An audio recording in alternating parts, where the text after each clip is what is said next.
जिन शब्दों का प्रयोग संज्ञा के स्थान पर किया जाता है उन्हें सर्वनाम कहते हैं।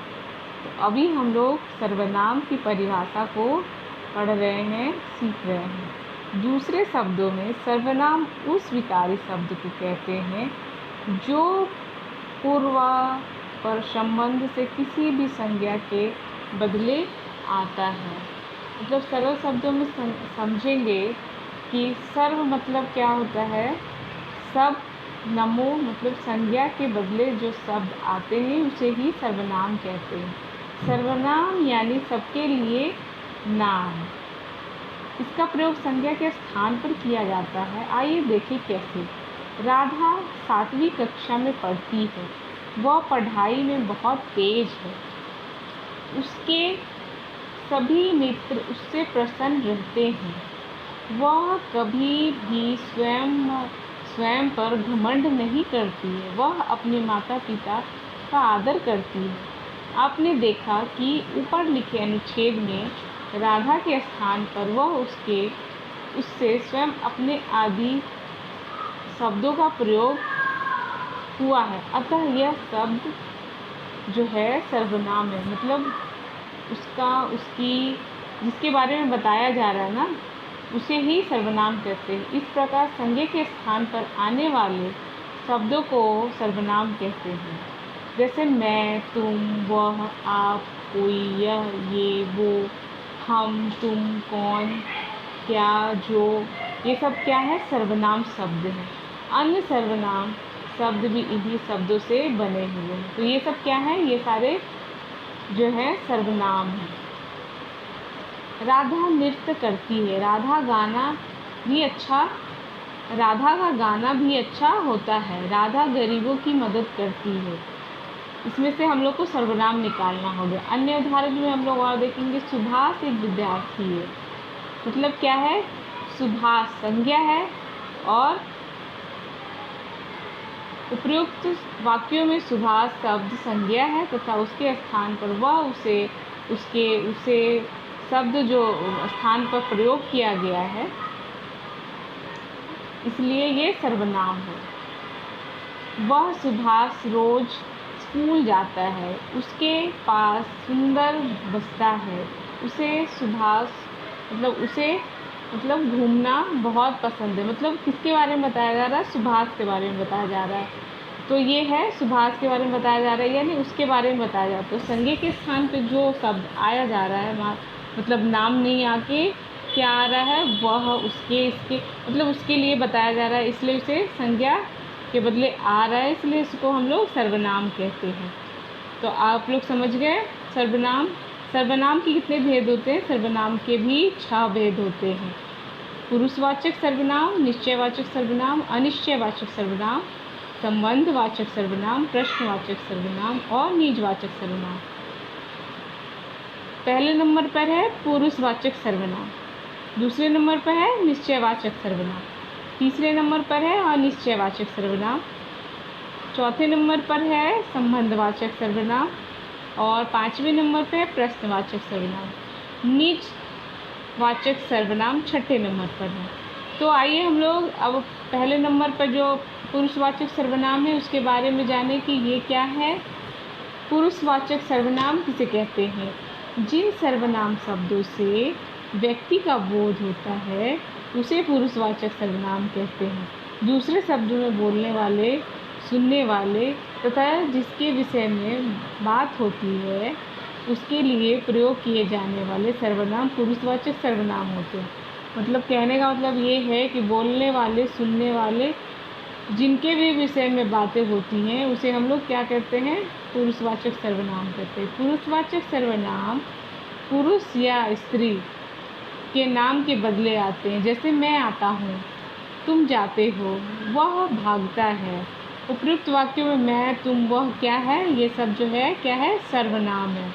मैं, तुम, वह, ये सारा क्या है, सर्वनाम है। पुरुषवाचक सर्वनाम के प्रकार भी होते हैं। उत्तम पुरुष, मध्यम पुरुष और अन्य पुरुष। उत्तम पुरुष क्या है, जिन सर्वनामों का प्रयोग बोलने वाला अपने लिए करता है उन्हें उत्तम पुरुष कहते हैं। जैसे मैं, हमारा, हम, मुझको, हमारी, मैं, मेरा, मुझको आदि। ये सब क्या है? ये सब उत्तम पुरुष में आते हैं। उदाहरण में स्कूल जाऊंगा, हम मतदान नहीं करेंगे। यह कविता मैं नहीं, मतलब यह कविता मैंने लिखी है। बारिश में हमारी पुस्तकें भीग गई। मैंने उसे धोखा नहीं दिया। ये सब क्या है? ये सब है उत्तम पुरुष।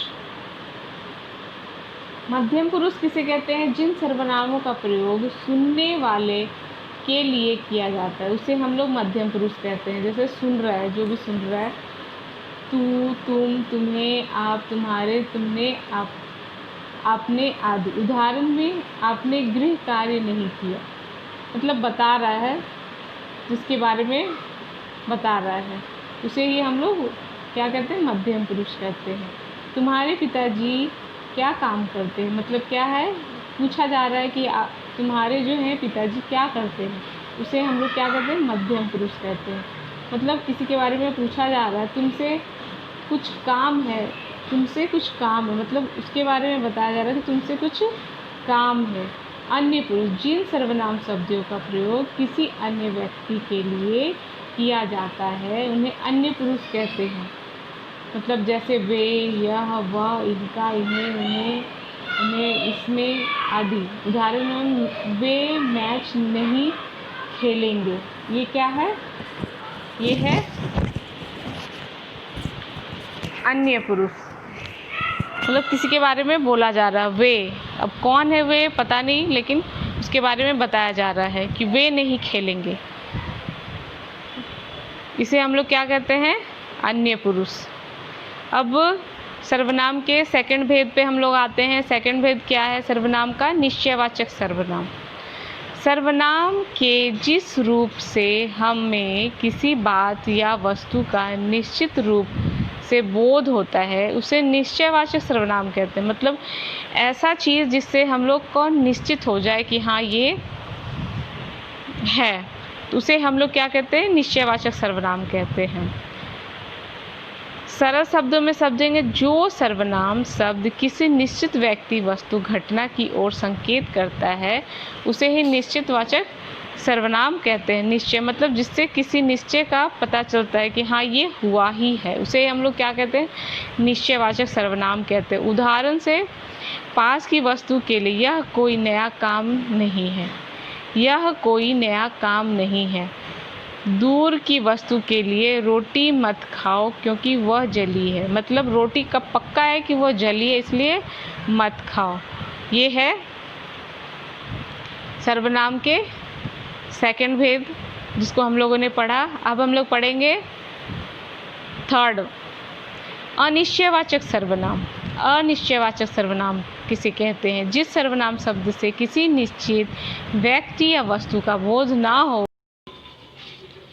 तो उसे अनिश्चयवाचक सर्वनाम कहते हैं। जिस सर्वनाम शब्द से किसी निश्चित व्यक्ति या वस्तु का बोध ना हो उसे अनिश्चित सर्वनाम कहते हैं। जैसे कोई, कुछ आदि।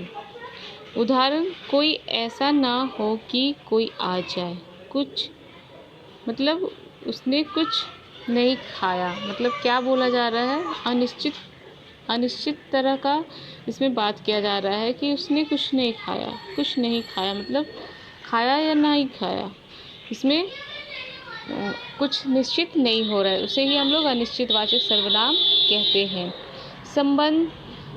संबंधवाचक सर्वनाम, जिस सर्वनाम शब्दों का दूसरे सर्वनाम शब्दों से संबंध ज्ञात हो तथा जो शब्द दो वाक्यों को जोड़ते हैं उन्हें संबंधवाचक सर्वनाम कहते हैं। जो, किसी, जिसकी, सो, जिसने, जैसा, वैसा आदि। ये सब क्या है?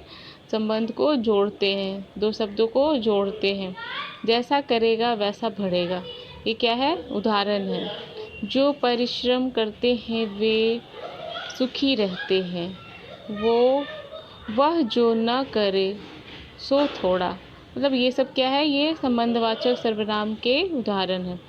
अब 5वें नंबर पर है प्रश्नवाचक सर्वनाम। जो सर्वनाम शब्द सवाल पूछने के लिए प्रयुक्त होते हैं उन्हें ही हम लोग क्या कहते हैं, प्रश्नवाचक सर्वनाम कहते हैं। सरल शब्दों में जानेंगे। प्रश्न करने के लिए जिन सर्वनाम का प्रयोग किया जाता है उन्हें ही प्रश्नवाचक सर्वनाम कहते हैं। जैसे कौन, क्या, किसने, ये सब क्या है, प्रश्नवाचक सर्वनाम है। उदाहरण, टोकरी में क्या रखा है, मतलब पूछा जा रहा है टोकरी में आखिर क्या रखा है, उसमें पूछा जा रहा है, ये क्या है, प्रश्नवाचक सर्वनाम। इसमें मतलब क्वेश्चन किया जाएगा आपको कि ये क्या है, क्यों है, ऐसा क्यों है, तो ये क्या है, प्रश्नवाचक सर्वनाम है।